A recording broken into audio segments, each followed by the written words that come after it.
Doctor Rekha Bhadauria, assistant professor, government PG college Jhalawar. बच्चों, आज हम जिस टॉपिक पे चर्चा करने जा रहे हैं, अनुसूची। अनुसूची का टॉपिक हम एक बार पहले भी डिस्कस कर चुके हैं, जिसमें था अनुसूची कितने प्रकार की होती है। अब हम डिस्कस करेंगे कि अनुसूची का जब हम प्रयोग करते हैं तो हमें सूचनाएं कैसे प्राप्त होती हैं। तो अनुसूची का प्रयोग जब हम करते हैं तो सबसे पहले उन उत्तरदाताओं का चुनाव करते हैं जिससे कि हमें अनुसूची भरवानी है या अनुसूची का प्रयोग जिनके ऊपर करना है ना। तो हम देखते हैं, सबसे पहले हम उन उत्तरदाताओं का चुनाव करेंगे कि अनुसूची का निर्माण करने के बाद सर्वप्रथम हम उन लोगों का चुनाव करते हैं जिनसे साक्षात्कार के द्वारा अनुसूची को भरा जाना है। मतलब हम पूरे बड़े क्षेत्र में से, है ना, या तो कुछ लोगों का चुनाव कर लेते हैं।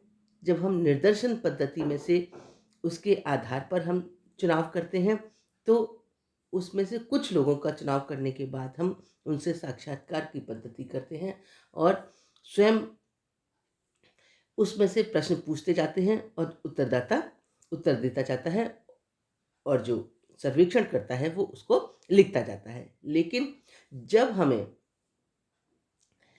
ऐसा सर्वेक्षण करना होता है या ऐसा अन्वेषण करना होता है कि हमें प्रत्येक व्यक्ति से उत्तर पूछना है, प्रत्येक व्यक्ति से जानकारी प्राप्त करनी है, तो फिर हम निर्दर्शन पद्धति का प्रयोग नहीं करते, बल्कि उस क्षेत्र में से हर व्यक्ति से अनुसूची को भरवाते हैं। जैसे जब जनगणना पद्धति होती है या जनगणना का हमें सर्वेक्षण करना होता है तो हम हर दरवाजे पर जाकर अन्वेषणकर्ता या साक्षात्कारकर्ता हर दरवाजे पर जाकर उस सूची को भरवाता है, उससे सूचनाएं पूछता जाता है और उत्तरदाता स्वयं भरता जाता है। दूसरा है अनुसूची का पूर्व परीक्षण। जब हमारी अनुसूची तैयार हो जाती है तो जिस प्रकार से प्रश्नावली द्वारा सूचनाएं संकलित करने से पूर्व हम उसका एक छोटा सा परीक्षण कर लेते हैं, उसी तरह से अनुसूची का भी पूर्व परीक्षण किया जाता है। इससे प्रश्नों के संबंध में कुछ अगर कमियां हैं तो उनका पता चल जाता है तथा इससे उत्तरों में जो वो उत्तर देते हैं उसमें क्रम का अभाव नहीं मालूम होता। प्रश्न उत्तर देने से मना करने वाले प्रश्न पता चल जाते हैं। अनिश्चित उत्तर वाले प्रश्न भी आदि के बारे में जानकारी प्राप्त हो जाती है। तो इन कमियों को हम पहले से दूर कर लेते हैं और फिर अनुसूची का प्रयोग में लाते हैं। तो जो हमें बाद में परेशानी होने वाली होती है उस परेशानी का निराकरण हम पहले ही कर लेते हैं। तीसरा है कार्यकर्ताओं का चुनाव।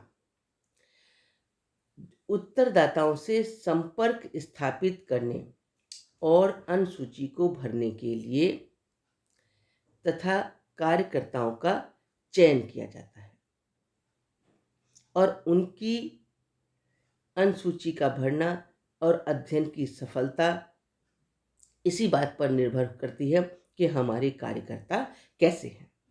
तो जब हम कार्यकर्ताओं का चुनाव करते हैं तो उसमें अनुभवी, निष्पक्ष, कुशल, चतुर, ईमानदार, धैर्यवान एवं स्थानीय परिस्थितियों से परिचित होने वाले व्यक्तियों का ही चयन करते हैं, क्योंकि वो स्थानीय परिस्थितियों से, स्थानीय रास्ताओं से, स्थानीय लोगों से थोड़ा परिचित होगा तो उसे ये कार्य करने में आसानी होगी।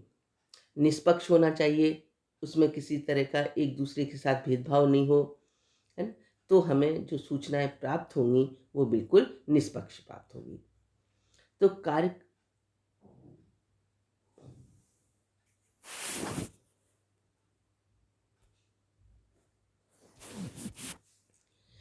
तो हमें जो सूचनाएं प्राप्त होंगी वो बिल्कुल निष्पक्ष होंगी और हमारा कार्य आसान हो जाएगा।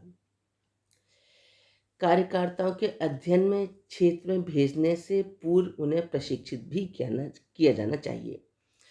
इस दृष्टि से प्रशिक्षण शिविर और संगोष्ठियों का आयोजन किया जाना चाहिए।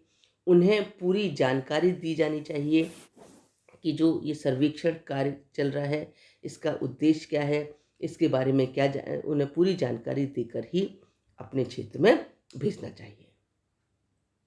नेक्स्ट है सूचनाओं का संकलन। मतलब कार्यकर्ताओं को प्रशिक्षण देने के बाद उन्हें सूचनाएं संकलित करने के लिए ही क्षेत्र में भेजना चाहिए। क्षेत्र में 3 प्रक्रियाओं से उन्हें गुजरना पड़ता है। नंबर 1, उत्तरदाता से संपर्क करें। अनुसूची को भरने से पहले कार्यकर्ताओं को सर्वप्रथम उत्तरदाताओं से संपर्क स्थापित करना पड़ता है। इसके लिए उन्हें अपनी कार्यकुशलता, नम्रता और प्रभावपूर्ण भाषा का प्रयोग किया जाना चाहिए ताकि उत्तरदाता सूचना देने के लिए तैयार हो जाएं। फिर उसके बाद उन्हें साक्षात्कार करना चाहिए। मतलब सूचनादाता से संपर्क के बाद विषय से संबंधित सूचनाएं प्राप्त करने के लिए अध्ययनकर्ता सूचनादाता से साक्षात्कार करेगा और तब उसके बाद उसे सूचनाएं प्राप्त होंगी। साक्षात्कार के दौरान अध्ययनकर्ता को प्रमुख उद्देश्य विषय से संबंधित विश्वसनीय और प्रमाणित सूचनाएं संकलित करना होता है। इसलिए उसे जानबूझकर या कुछ गलत या अस्पष्ट सूचनाएं नहीं पूछी जानी चाहिए जिससे कि सूचनाता देने में संकोच करें और अपने विषय से संबंधित ही सूचनाएं प्राप्त होनी चाहिए और वही सूचनाएं संकलित उसे करनी चाहिए। फिर है अनुसूचियों की जांच।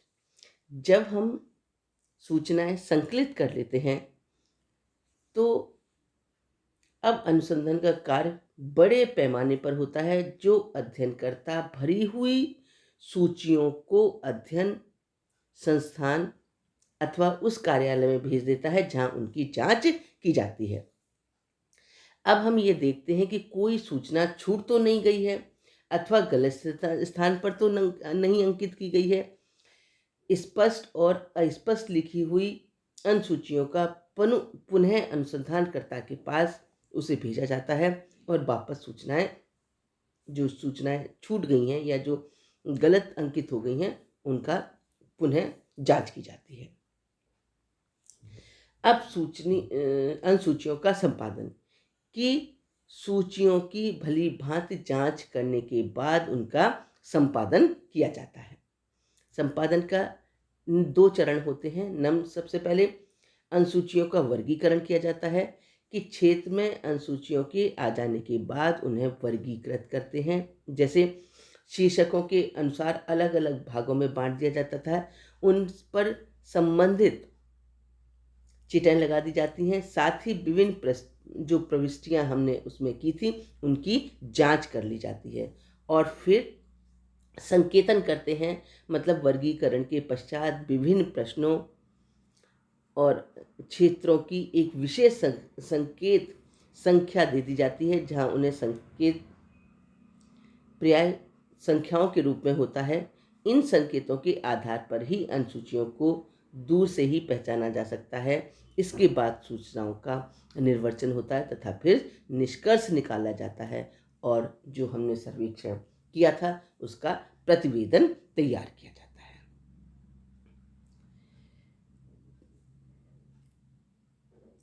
तो बच्चों, अब हमें पता चल गया है कि किसी भी सर्वेक्षण को करने के लिए जब अध्ययनकर्ता सूचनादाताओं से सूचनाएं संकलित करता है तो उसे या तो प्रश्नावली द्वारा या अनुसूची द्वारा या साक्षात्कार द्वारा